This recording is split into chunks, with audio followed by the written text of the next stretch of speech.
Shalom, selamat malam jemaat House of Kana yang saya sangat kasihi. Kita berjumpa lagi di dalam ibadah doa malam House of Kana ya. Terima kasih atas kesempatan yang diberikan. Hingga malam ini saya bisa menyampaikan sharing firman Tuhan. Sharing firman Tuhan kita hari ini adalah hidup yang dipimpin oleh Roh Kudus. Sebelum kita memulai sharing firman Tuhan, ada baiknya kita membaca ayat firman Tuhan terlebih dahulu. Ayat firman Tuhan kita malam hari ini ada di Yohanes 14 ayat 16, 17 dan 26. Aku akan minta kepada Bapa dan Ia akan memberikan kepadamu seorang penolong yang lain, supaya Ia menyertai kamu selama-lamanya, yaitu Roh kebenaran. Dunia tidak dapat menerima Dia sebab dunia tidak melihat Dia dan tidak mengenal Dia. Tetapi kamu mengenal Dia, sebab Ia menyertai kamu dan Ia akan diam di dalam kamu. Tetapi penghibur, yaitu Roh Kudus yang akan diutus oleh Bapa dalam namaku, Dialah yang akan mengajarkan segala sesuatu kepadamu dan akan mengingatkan kamu akan semua yang telah Kukatakan kepadamu. Saudara-saudara, kita bersyukur sekali ya, karena kita mempunyai Tuhan Allah Bapa yang sangat sayang, mengasihi kita dan mempedulikan kita. Jadi begitu Tuhan Yesus naik ke surga, Dia menjanjikan kepada kita untuk memberikan seorang penolong, seorang penghibur, yaitu Roh Kudus. Karena Tuhan Yesus tahu, Bapa kita tahu kita adalah manusia yang lemah, penuh dengan ketakutan, kekuatan, dan kita adalah manusia rapuh. Kita perlu penolong. Dan kita bersyukur loh saudara-saudara, kalau kita memiliki roh penolong seperti Roh Kudus, ya, punya Yesus yang bisa sewaktu-waktu bisa kita hubungi dengan kita berdoa, dengan kita berbicara di dalam hati terhadap Tuhan Yesus kita, terhadap Roh Kudus kita. Kenapa? Karena di luar sana banyak orang-orang yang rapuh, tapi mereka tidak punya pegangan. Harus kemana mereka? Harus berbicara kepada siapa? Banyak ya di luar negeri atau mungkin orang-orang kaya yang di Indonesia itu kayak menggunakan jasa life coach, kayak jasa konsultan, psikolog gitu loh. Jadi mereka curhat untuk menenangkan hatinya, jiwanya, pikirannya, bahkan sampai perlu obat tidur atau apa gitu mungkin ya. Tapi kita punya Tuhan Allah, kita punya Roh Kudus yang bisa membantu kita, menolong kita gratis. Ya kan? Kalau yang pakai life coach itu sudah hidupnya stres, merana, harus keluar duit lagi. Apa nggak tambah stres double itu? Ya kan? Ya kan? Lebih stres lagi kan kalau harus bayar jasa-jasa kayak psikolog gitu ya kan? Tapi ya itu memang dibutuhkan. Karena jika manusia itu tidak mengungkapkan isi hatinya, dia akan depresi dan akan lebih parah lagi. Karena memang tidak tahu harus berbicara kepada siapa, mengandalkan siapa. Orang-orang yang seperti itu memang harus banyak ditolong, ya kan? Kalau enggak, kenapa sampai artis-artis yang terkenal yang sudah di puncak karir mati bunuh diri? Nah, ya kan? Karena mereka tidak punya pegangan, tidak punya kekuatan. Nah, oleh karena itu saudara, kita harus hidup dipimpin oleh Roh Kudus, karena Roh Kudus sudah dicurahkan kepada kita pada saat Tuhan Yesus naik ke surga untuk menolong kita. Nah, tapi saudara-saudara, bagaimana caranya supaya kita bisa hidup dipimpin oleh Roh Kudus? Ya, bagaimana caranya? Karena apa? Roh Kudus tidak akan bisa mendikte kita, ya, mengatur hidup kita. Karena Roh Kudus adalah roh yang sangat lembut. Dia masih tunduk dan taat kepada Tuhan Allah kita. Dia tidak berani melawan Tuhan Allah kita. Kenapa? Maksudnya gimana ya? Maksudnya gini, Tuhan Yesus, Tuhan Allah kita memberikan kehendak bebas kepada kita manusia, sehingga kita bebas mau melakukan apapun yang kita inginkan, ya kan? Nah, sedangkan Roh Kudus tidak bisa mendikte kita, oh itu tidak boleh kita lakukan, oh itu tidak boleh. Tidak, itu tergantung kita. Karena apa? Karena Tuhan sudah memberikan kita kehendak bebas. Apapun yang mau kita lakukan terserah. Nah, cuman apa yang kita lakukan, apa yang kita pilih, itu sudah benar apa tidak, sesuai dengan firman Tuhan apa tidak. Nah, itulah guna dan fungsinya Roh Kudus, untuk mengingatkan kita, membawa kita ke dalam kebenaran. Kalau kita sudah melenceng sedikit, Roh Kudus yang mengingatkan gitu. Tapi bagaimana caranya supaya Roh Kudus bisa mengingatkan kita? Ya kita harus bisa peka dengan panggilan Roh Kudus. Kalau kita mengabaikan Roh Kudus, ya kita tidak akan bisa mendengarkan suara Roh Kudus. Nah, itu ya. Kalau tidak ya ini, seperti kejadian Adam dan Hawa. Tuhan sudah memerintahkan untuk tidak memakan buah. Tapi karena manusia, Adam dan Hawa diberikan Tuhan kehendak bebas, ya terserah kamu, up to you, mau makan apa enggak. Dan mereka akhirnya memilih keputusan untuk memakan. Dan akhirnya terjadilah kejatuhan manusia pertama. Itu kehendak bebas ini yang harus kita bisa kendalikan. Oke? Jadi, apa fungsi Roh Kudus di dalam hidup kita? Roh Kudus fungsinya bisa mengingatkan kita akan sesuatu, memberikan kita hikmat. Saya kasih contoh ya. Tiba-tiba kan sudah jam 9, jam 10 gitu ya, saya sudah santai-santai mau malam, mau tidur ya. Tiba-tiba mau masuk WC, ada yang kayak mengingatkan. Buka rekening, cek histori rekening tabungan yuk. Kok aneh ya, ada apa ya?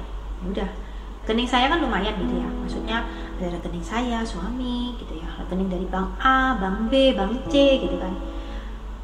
Gak tahu kenapa, tuk, saya cek. Apa yang terjadi saudara-saudara? Saya transfer ke supplier saya kelebihan 2 digit. Dan supplier saya juga nggak ngecek. Kalau saya diam, dia nggak ngecek juga. Aduh, hilanglah duit itu. Tapi Tuhan Yesus baik, Roh Kudus baik mengingatkan saya. Akhirnya saya hubungi dan dia mengatakan uang itu memang benar kelebihan dan akhirnya ditransfer kembali ke saya. Luar biasa. Tanpa saya sadari kalau saya sudah melakukan kesalahan itu, tapi saya diingatkan oleh Roh Kudus dan saya akhirnya mengetahui kalau saya salah transfer, kelebihan transfer gitu maksudnya. Tuhan Yesus benar-benar baik menyertai gitu.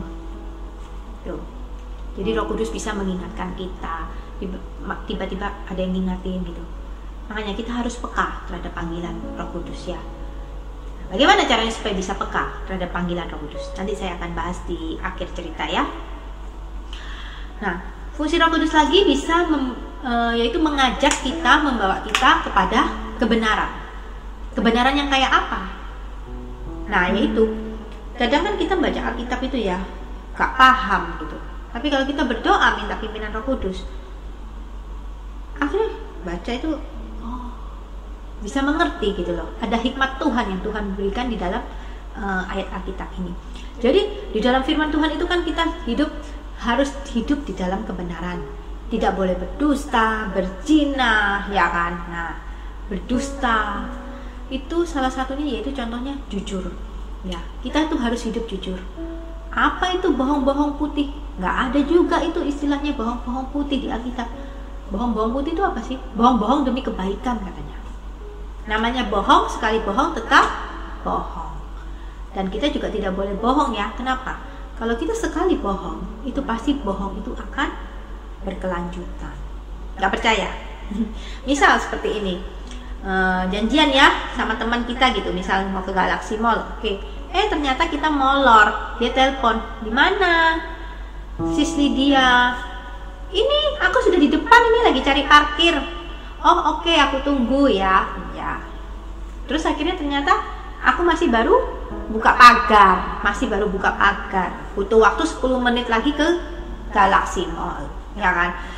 Terus teman saya telepon lagi, di mana? Kok belum sampai-sampai? Apalagi ini corona, ya, pandemi, ya kan? Mana cari parkir susah? Gak mungkin, ya kan? Parkir kosong melompong itu di mall-mall, ya kan? Ditelepon lagi, mau alasan apa lagi? Itu tadi sudah bohong sekali, ya kan? Nah, ini ditelepon lagi, sis di mana? Aku sudah duduk ini, makananmu sudah aku pesen. Kamu kok belum sampai? Kamu belum sampai, nanti makananmu dingin. Belum lagi nanti resiko bahaya corona ya, makanan kok belum cepet. Kalau ada makanan datang kan kalau bisa langsung dihabiskan, ya kan? Nah, yang rugi siapa akhirnya? Saya kan. Nah, oleh karena itu makanya kita tidak boleh berbohong, bohong-bohong putih, bohong-bohong kecil, bohong-bohong sepele. Tetap namanya berbohong tidak boleh.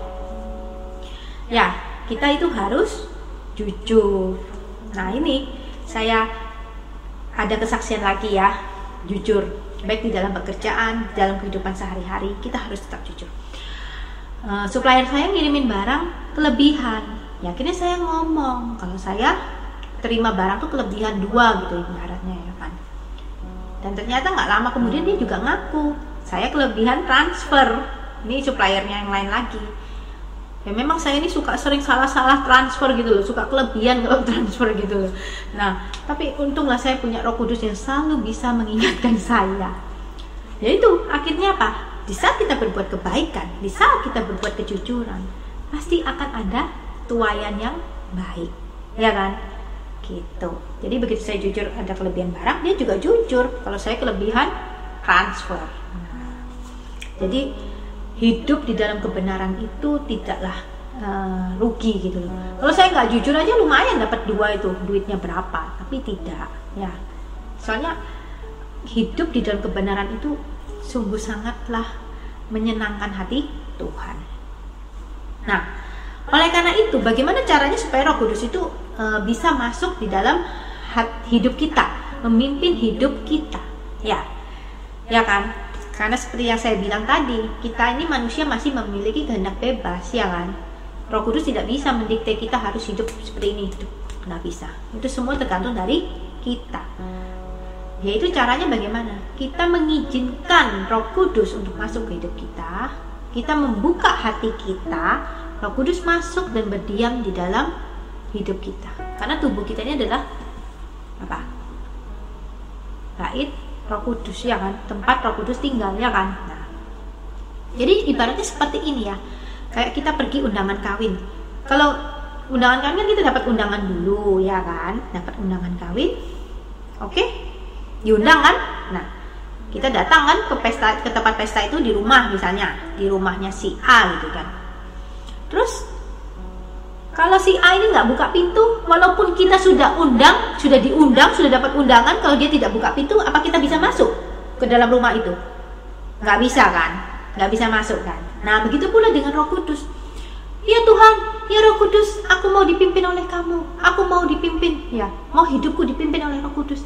Tapi kalau kita tidak buka hati kita sepenuhnya, ya sudah ngundang kok, ya tuh Roh Kudus masuk, ya Roh Kudus, aku mau dipimpin. Tapi kalau kita tidak membuka hati kita, ya tidak membuka pintu kita, bagaimana Roh Kudus bisa masuk ke dalam kehidupan kita? Ya kan? Gak bisa.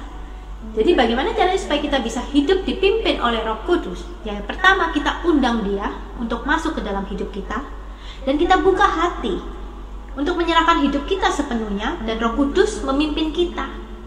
Dan kita hidup juga harus tetap tunduk dan taat pada perintahnya. Jangan cuma undang masuk ke dalam hati, tapi kita tetap mengabaikan Roh Kudus yang ada di dalam hidup kita. Maksudnya bagaimana cara mengabaikannya? Kan sudah dibilangin tidak boleh berbohong, ya. Tapi kita tetap sesekali bohong nggak apa-apa ya, kan bohong putih. Nah, itu kan sudah samanya mengabaikan Roh Kudus. Mungkin untuk yang nggak biasa bohong, sekali berbohong mungkin rasanya kayak ada yang aneh ya, gitu. Ada yang janggal gitu ya. Jadi hilang damai sejahtera. Nah, itu namanya Roh Kudus sudah mengingatkan kita, ayo kamu tadi salah, ayo kamu tadi berbohong. Nah, apa yang harus kita lakukan kalau kita sudah seperti itu? Ya kita meminta ampun. Minta ampun dan jangan mengulangi lagi. Jadi saya setiap hari itu berdoa ya, kalau pagi bersyukur ya, mengucap syukur pada Tuhan atas penyertaan Tuhan, bisa diberikan hari yang baru, kesehatan yang baru ya, rezeki yang baru. Dan malam sebelum tidur kita juga berdoa lagi kan. Nah, itu biasanya saya meminta ampun ya atas segala dosa yang kita perbuat, baik yang disengaja maupun yang tidak disengaja maupun yang tidak disadari. Kita harus tetap minta ampun. Kita harus melakukan pertobatan itu setiap hari, setiap saat, sehingga hati kita ini selalu bersih, suci. Nah, gitu. Jadi biar suara Roh Kudus itu kita bisa merasakan, kita bisa peka. Kalau kita keseringan berbuat dosa dan kita tidak minta ampun, lama-lama kita akan jauh dari hadirat Tuhan. Dan kita tidak akan pernah peka lagi terhadap suara-suara Roh Kudus, suara Roh Allah. Dan kita sudah tidak akan takut lagi dengan yang melakukan sesuatu yang tidak benar. Ya, saudara-saudara ya. Jadi mulai malam ini ya, kita melakukan pertobatan setiap hari. Kita undang Roh Kudus masuk ke dalam hati kita ya. Kita buka hati kita dan biarkan dia berkarya, memimpin hidup kita seutuhnya. Kalau kita tidak membuka hati kita untuk Roh Kudus masuk, ya dia tidak akan bisa memimpin kita, ya dia tidak akan bisa menolong kita, mengingatkan kita, karena hati kita sudah nggak peduli gitu loh ibaratnya dengan Roh Kudus yang ada di dalam hidup kita. Ya saudara-saudara, jadi mulai saat ini kita jaga hati kita, ya, karena biarlah Roh Kudus yang ada di dalam hati kita ini, kita jaga rohnya agar tetap menyala-nyala, agar kita bisa peka terhadap panggilannya, ya, agar kita bisa peka terhadap pimpinannya, agar kita tetap selalu hidup benar di dalam Tuhan, membantu kita, menolong kita, mengingatkan kita dalam menjalani kehidupan ini. Ya saudara-saudara, ya, demikian firman Tuhan kita malam hari ini. Semoga firman ini bisa memberikan kekuatan buat saudara-saudara semua. Selamat malam, Tuhan Yesus memberkati. Amin.